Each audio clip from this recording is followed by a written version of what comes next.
السلام علیکم محترم ناظرین کرام، حبیبی اسلامک نیٹ ورک پر آپ کا خیر مقدم ہے۔ آپ سے گزارش ہے کہ اگر آپ ہمارے چینل پر نئے ہیں تو ضرور ہمارے چینل کو سبسکرائب کریں اور اس ویڈیو کو بغیر آگے بڑھائے ہوئے پورا سنیں، اس لیے کہ آج ہم بات کر رہے ہیں ہندوستان کے اس عظیم سپوت کی جس نے اپنا تن من دھن سب کچھ اپنے وطن عزیز ہندوستان کے لیے قربان کر دیا اور یہ بتا دیا کہ ہندوستان کا مسلمان اپنے وطن کے لیے کتنا وفادار ہے۔ تو محترم ناظرین کرام، جب بھی آپ تاریخ اسلامی کا مطالعہ کریں تو آپ کو پتہ چلے گا کہ مسلمان قوم جب بھی تکلیف اور پریشانی کا شکار ہوتی ہے تو رب کریم اس کے درمیان اپنا ایک ایسا مخلص بندہ بھیج دیتا ہے جو ان کے حوصلوں کو بلند کر دیتا ہے۔ تاریخ ہندوستان میں ٹیپو سلطان ایک ایسی ہی شخصیت ہیں کہ ان کے والد سلطان حیدر علی ریاست میسور میں فوج میں بھرتی تھے۔ وہاں ارکاٹ نامی علاقے میں ایک حضرت ٹیپو مستان ولی اللہ کا مزار مبارک تھا۔ سلطان حیدر علی کے یہاں کوئی اولاد نہیں تھی، اس لیے وہ اپنی اولاد پانے کے لیے اور اپنی والدہ اور بیوی صاحبہ کو لے کر حضرت ٹیپو مستان ولی کی درگاہ پر حاضر ہوئے۔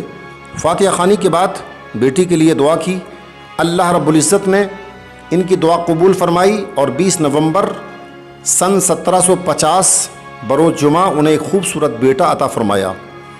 سلطان حیدر نے صاحب مزار کی نسبت سے اپنے بیٹے کا نام بھی ٹیپو سلطان رکھ دیا، جبکہ اس کا دوسرا نام فتح علی تھا۔ سلطان حیدر علی خود تو تعلیم زیادہ حاصل نہ کر سکے، مگر انہوں نے اپنے چہیتے بیٹے ٹیپو سلطان کے لیے تعلیم کا اعلیٰ انتظام فرمایا، دین اور دنیاوی تعلیم اور تربیت کے لیے بھرپور توجہ فرمائی۔ ٹیپو سلطان کی شخصیت کو سمجھنے کے لیے ضروری ہے کہ اس دور کے ہندوستان کے حالات کا جائزہ لیا جائے۔ محترم ناظرین کرام، مغلیہ سلطنت کے زوال کے اس مرحلے پر ریاست میسور مسلمانان ہند کے لیے طاقت کا باعث تھی، جس کے حکمراں سلطان حیدر علی نے اپنی محنت سے وہاں سن 1761 میں ایک مضبوط ریاست قائم کی۔ اس نے فرانس سے مدد حاصل کی اور جدید اسلحہ کے کارخانے قائم کیے۔ ان دنوں برطانیہ اور فرانس ایک دوسرے کے سخت دشمن تھے، چنانچہ انگریز اپنی تمام طاقت جمع کر کے میسور فتح کرنے نکل کھڑا ہوا۔ سلطان حیدر علی اور انگریزوں کے درمیان سن 1767 سے لے کر سن 1769 تک کئی گھمسان کے مارکے ہوئے، جو بالآخر 29 مارچ سن 1769 کو انگریز کو شکست فاش ہوئی۔ محترم ناظرین کرام، ان جنگوں میں نوجوان ٹیپو سلطان کے جنگی جوہر کھل کر سامنے آ گئے اور انہوں نے ایک سپہ سالار کی حیثیت سے اپنی صلاحیت کی ہر کسی پر دھاک بیٹھا دی۔ سن 1750 میں میسور کی دوسری جنگ شروع ہوئی، جس کے دوران نومبر سن 1782 میں کینسر کے پھوڑوں کے باعث سلطان حیدر علی بیمار ہوئے اور 17 دسمبر 1782 کو انتقال ہو گیا۔ ان حالات میں ٹیپو سلطان 26 دسمبر سن 1782 کو اپنے والد کے چھوڑے ہوئے تخت پر بیٹھ گئے۔ ورثے میں انہیں ایک وسیع سلطنت ملی، جس کا نام انہوں نے سلطنت خداداد میسور رکھا اور اپنے لیے نواب ٹیپو سلطان بہادر کا لقب اختیار فرمایا۔ یہ سلطنت 80,000 مربع میل پر پھیلی ہوئی تھی، جس کی فوج 88,000 افراد پر مشتمل تھی۔ اپنی تخت نشینی کے بعد ٹیپو سلطان نے اپنی رعایا سے خطاب کرتے ہوئے کہا کہ میں عام لوگوں کی طرح ایک عام انسان ہوں، مجھ میں اور شہری میں کوئی فرق نہیں ہے۔ میں اور میری حکومت ہمیشہ رہنے والی نہیں ہے، میرے لیے بھی فنا ہے اور میری حکومت کے لیے بھی۔ میں اپنی زندگی کو اس قابل نہیں سمجھتا کہ اس پر بھروسہ کر سکوں، پھر بھی میرا فرض ہے کہ وطن ہندوستان کی آزادی کے لیے لڑتا رہوں اور اسی وطن میں جان دے دوں۔ میرے ارادے پختہ اور بلند ہیں، دنیا کی کوئی طاقت انہیں کم نہیں کر سکتی۔ اگر میں وطن کے لیے لڑتا ہوا مارا بھی جاؤں تو اس کی پرواہ نہیں۔ وہ ٹیپو سلطان جذبہ حب الوطنی اور شوق شہادت سے سرشار تھے۔ ان کی صبح کا آغاز نماز فجر، تلاوت قرآن پاک سے ہوتا اور سونے سے قبل غسل کرتے اور وظائف میں مشغول ہو جاتے۔ انہوں نے سرنگا پٹنم میں ایک انتہائی خوبصورت مسجد تعمیر کرائی۔ سن 1790 میں عید الفطر کے دن اس میں پہلی نماز کا وقت آیا۔ اس وقت اور اس موقع پر تمام جید علماء کو اکٹھا کیا اور مشائخ کو جمع کیا گیا۔ ٹیپو کی تمنا تھی کہ اس پہلی نماز کی امامت کوئی ایسے بزرگ کریں جن کی کوئی فرض نماز کبھی قضا نہ ہوئی ہو۔ تاہم یہ اعلان سن کر کوئی سامنے نہیں آیا اور خود ٹیپو سلطان کو امامت کی سعادت حاصل ہو گئی، جس سے ان کے اعلیٰ درجے کا بعمل مسلمان ہونا اور ان کے علم کا پتہ چلتا ہے۔ مسلمانوں کے لیے خوشی کا مقام ہے کہ راکٹ سازی اور میزائل سازی کا موجد ٹیپو سلطان ہے، جس نے سن 1792 کی جنگ میں انگریزوں کے خلاف پہلی بار راکٹ بڑی کامیابی سے استعمال کیے اور دشمن کو عبرتناک شکست دی۔ امریکہ کے خلائی تحقیق کے ادارے ناسا کے میوزیم کی ایک دیوار پر ٹیپو سلطان کے ایجاد کردہ راکٹوں اور میزائلوں کی تصاویر لگی ہیں اور انہیں راکٹ سازی کا بانی تسلیم کیا جاتا ہے۔ ٹیپو سلطان کو اس حقیقت کا کما حقہ علم تھا، ناظرین، کہ انگریز پورے ہندوستان پر قابض ہونا چاہتا ہے تاکہ یہاں کا مال و دولت لوٹ سکے۔ ٹیپو ایک نہایت ہی ہوشیار عقل مند حکمراں تھا، لہٰذا ہندوستان کی ہر ریاست کو انگریزوں کے خلاف اتحاد کی دعوت دی، مگر ان ریاست کے مفاد پرست حکمراں ٹیپو کی دور اندیشی کو سمجھ نہ سکے۔ دوسری جانب انگریزوں نے بھی اپنی روایتی پالیسی بانٹو اور حکومت کرو پر عمل کرتے ہوئے کچھ ریاستوں کے حکمرانوں کو یہ سمجھا دیا کہ ٹیپو سلطان توسیع پسندی کا خواہش مند ہے، یعنی ٹیپو یہ چاہتا ہے کہ ساری ریاستوں پر میری حکومت ہو جائے۔ ریاستی حکمراں یہ بے بنیاد الزام سن کر بھڑک اٹھے۔ یہ حکمراں ٹیپو کی حب الوطنی اور بصیرت کو سمجھ جاتے تو آج ہندوستان کی تاریخ مختلف ہو جاتی۔ ٹیپو نے سلطنت عثمانیہ اور دیگر ممالک سے بھی انگریزوں کے خلاف مدد لینے کی کوشش کی، مگر ان کو کامیابی نصیب نہ ہو سکی۔ محترم ناظرین کرام، مارکے پہ مارکا سر کرنے والے سلطان کی زندگی کا فیصلہ کن مارکا فروری سن 1799 کے آخر میں شروع ہوتا ہے، جب جنرل ہیرس کی قیادت میں 21,000 نظام حیدرآباد کے 16,000 اور جنرل اسٹورٹ کے ماتحت 7,000 سپاہی میسور پر حملہ کرنے کے لیے چل پڑے۔ دراصل سن 1798 میں جب لارڈ ویلیزلی نے ہندوستان کے گورنر جنرل کا منصب سنبھالا تو اس نے سب سے پہلے یہاں کے سیاسی حالات کا جائزہ لیا اور یہ نتیجہ نکالا کہ سوائے میسور کے ہندوستان کی بقیہ تمام ریاستیں باہم اختلاف اور اندرونی انتشار کی وجہ سے خود زوال کا شکار ہونے کو تیار ہیں۔ پورے ہندوستان کو برطانیہ کے زیر کنٹرول کرنے کے لیے اگر کوئی رکاوٹ ہے تو وہ صرف ٹیپو سلطان کی ذات ہے۔ اس لیے سب سے پہلے اس نے ٹیپو سلطان کے بیرونی رابطے ختم کرنے کے لیے منصوبہ بندی کی اور فرانس کے فرمانروا نپولین بوناپارٹ کے بحری بیڑے کو بحیرہ روم میں غرق کر دیا گیا تاکہ وعدے کے مطابق فرانسیسی فوج ٹیپو سلطان کی مدد کے لیے ہندوستان نہ پہنچ سکے۔ سلطان سے ہمدردی رکھنے والی ریاستیں خود اپنی دفاع میں مصروف تھیں، لے دے کر مرہٹے اور نظام حیدرآباد رہ جاتے تھے۔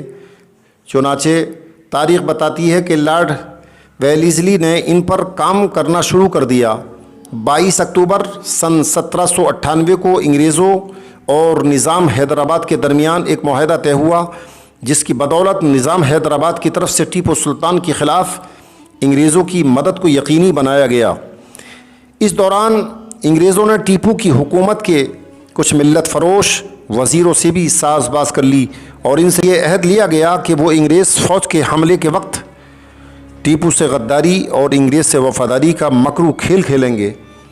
دوسری جانب انگریزی افسر نے اپنے بیان اور خط کے ذریعے سے ٹیپو سلطان کو یہ بتا دیا کہ انگریز ان سے اچھے تعلقات کے خواہ ہیں اور ان سے جنگ کا کوئی ارادہ نہیں رکھتے، محض یہ دھوکہ تھا جن کا مقصد ٹیپو کو اپنی جنگی تیاری اور حملے کے ارادوں سے متعلق بے خبر رکھنا تھا۔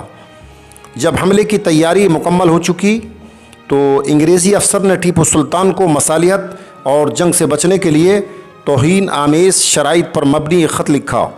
شیر دل ٹیپو کے نزدیک ایسی ذلت آمیزش شرائط قبول کرنا در حقیقت انگریزوں کی غلامی کے مترادف تھا۔ سلطان نے ان شرائط کو مسترد کر کے انگریزوں کو میدان جنگ میں مقابلے کے لیے جرأت مندانہ فیصلہ کیا۔ اس مارکے حق و باطل کے دوران جہاں ٹیپو اور ان کے جانثاروں نے ہر قدم پر جرأت ایمانی کا مظاہرہ کیا، وہاں ملک و ملت کے غداروں نے قدم قدم پر ٹیپو سلطان کو دھوکہ دیا۔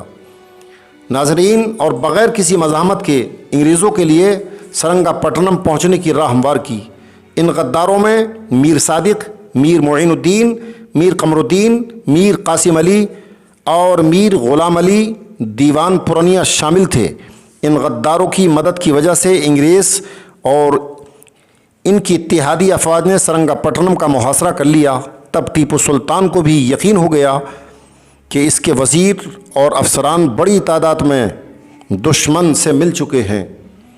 تب آپ نے اپنی فوج میں شامل فرانسیسی دستے کے افسران سے میٹنگ کی۔ فرانسیسی دستے کے کمانڈر ان چیف جنرل موسیٰ نے ٹیپو سے کہا کہ ان حالات میں آپ کا یہاں موجود رہنا مناسب نہیں، بہتر ہوگا کہ آپ نقدی اور ہیرے جواہرات سمیٹ کر میں اہل و عیال راتوں رات یہاں سے نکل کر چتل ورگ کا رخ کریں اور قافلے کی حفاظت ہم پر چھوڑ دیں، قلعے کی حفاظت ہم پر چھوڑ دیں۔ ہم آپ کی طرف سے انگریزوں سے خود نمٹ لیں گے۔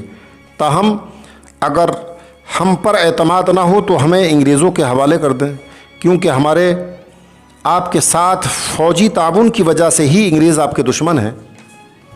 محترم سامعین کرام، انہوں نے کہا کہ جب ہم ان کی گرفت میں ہوں گے تو ان کا جوش ٹھنڈا پڑ جائے گا اور وہ آپ سے صلح کے لیے تیار ہو جائیں گے۔ سلطان فرانسیسی فوجیوں کی وفاداری کا احسان سناشی اور مصیبت کی اس گھڑی میں جذبہ ایثار و قربانی سے بے حد متاثر ہوئے اور کہا کہ میں تم جیسے وفاداروں کو دشمن کے حوالے ہرگز نہیں کر سکتا۔ مجھے تو یہ گوارا ہے کہ میری سلطنت چلی جائے، لیکن میں تمہیں دشمن کے حوالے کرنے سے متعلق سوچ بھی نہیں سکتا۔ 4 مئی کی صبح ٹیپو سلطان نے نماز فجر مسجد اعلیٰ میں ادا کی۔ نماز کے بعد ان کے پرائیویٹ سیکرٹری میر حبیب اللہ نے عرض کیا کہ حضور جان عزیز پر رحم فرمائیں اور اپنے شہزادوں کی یتیمی اور اسیری کا تصور کریں۔ دوسرے الفاظ میں وہ یہ کہنا چاہتا تھا کہ دشمن سے صلح کر لیں۔ سلطان نے جواب دیا کہ ہم سالوں سے اس سلطنت خداداد جو ہماری رعایا کی ملکیت ہے بچانے کی فکر کر رہے ہیں، لیکن ہمارے وزیر اور افسران اسے تباہ کرنے پر تلے ہوئے ہیں۔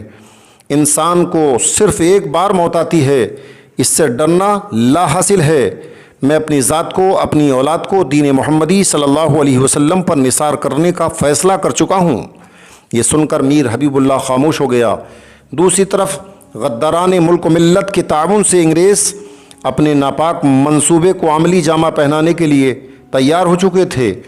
ملت فروشوں کو ذریعہ ان سلطان کی ہر تیاری کی پل پل کی خبریں پہنچا رہے تھے۔ منصوبے کے مطابق جنرل بیئرڈ کی قیادت میں سرنگا پٹنم کے قلعے پر کئی طرف سے حملہ کر دیا گیا۔ قلعے کی دیوار کا ایک حصہ دشمن پہلے ہی سے اس میں شگاف ڈال چکا تھا، جس کی حفاظت پر متعین دستے کو عین حملے کے وقت تنخواہیں تقسیم کرنے کے بہانے میر صادق اور پورنیہ نے ہٹا دیا، اور معین الدین نے پہلے سے ہی کی گئی ملی بھگت کے عین مطابق سفید رومال لہرا کر انگریز فوج کو شگاف خالی ہونے کی اطلاع دی۔ چنانچہ بغیر کسی حجت کے فوج قلعے میں داخل ہو گئی۔ ٹیپو سلطان کی فوج کے ایک غدار سپاہی میر قاسم علی نے اس موقع پر انگریز فوج کی رہنمائی کی۔ ٹیپو سلطان کے جانثار سپاہیوں نے ڈٹ کر مقابلہ کیا اور ایک ایک کر کے وطن عزیز پر قربان ہوتا گیا۔ 4 مئی کی دوپہر سورج اپنے جوبن پر تھا۔ ٹیپو سلطان قلعے کی مختلف فصیلوں کا معائنہ کرنے کے بعد آم کے ایک گھنے درخت کے سائے میں بیٹھے ہوئے تھے کہ ان کے لیے کھانا لایا گیا۔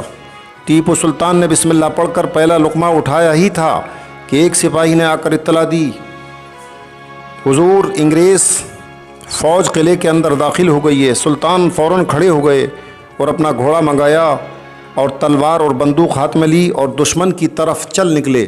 میر صادق نے فوراً انگریزوں کو اطلاع دی کہ ٹیپو محل سے قلعے کی دروازے پر پہنچ رہے ہیں۔ ٹیپو برق رفتاری سے دہلی دروازے پر پہنچے اور کافی دیر تک انگریز فوج کا ڈٹ کر مقابلہ کیا۔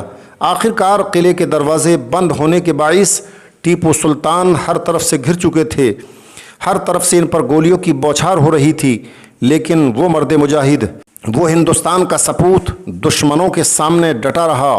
نماز مغرب کے وقت ایک نو مسلم خادم جو یقیناً غدار تھا، غلام راجہ خان نے انہیں آواز دے کر کہا، حضور اگر آپ اب بھی اپنی جان کی خاطر خود کو دشمن کے حوالے کر دیں تو وہ آپ کو بخش دیں گے۔ یہ سن کر ٹیپو سلطان جلال میں آ گئے۔ محترم ناظرین کرام، یہ جملہ جو اس وقت ٹیپو کی زبان سے نکلا، تاریخ نے اس کو اپنے اندر رکھا ہوا ہے۔ اور وہ جملہ کیا تھا؟ ٹیپو سلطان جلال میں آ گئے اور بلند آواز سے ایک تاریخی جملہ کہا کہ شیر کی ایک دن کی زندگی گیدڑ کی 100 سالہ زندگی سے بہتر ہے۔ اس کے کچھ دیر بعد سلطان کے گھوڑے کی پیٹھ میں گولی لگی، وہ زمین پر گر گیا اور سلطان بھی زمین پر آ گئے، اور ایک گولی سلطان کے سینے میں لگی، جس کی وجہ سے شیر ہندوستان 48 سال 5 ماہ 14 دن کی عمر میں 4 مئی سن 1799 کو شہید ہو گیا۔ ہیرس نے ٹیپو سلطان کو شہید ہوتے ہوئے جب دیکھا تو یہ ایک نعرہ لگایا کہ آج سے ہندوستان ہمارا ہے۔ محترم ناظرین کرام، یہ وہ تاریخ تھی جس کو ٹیپو سلطان رحمۃ اللہ تعالیٰ علیہ سے منسوب کیا جاتا ہے، اور یقیناً اس مرد مجاہد نے انگریزوں کے چھکے چھڑا دیے۔ اللہ تعالیٰ ہم سب کو شہیدان وطن کی زندگی سمجھنے کی توفیق عطا فرمائے۔ السلام علیکم ورحمۃ اللہ وبرکاتہ۔ پھر آتے ہیں کسی نئے ویڈیو کے ساتھ، جب تک کے لیے اجازت دیجیے، اللہ حافظ۔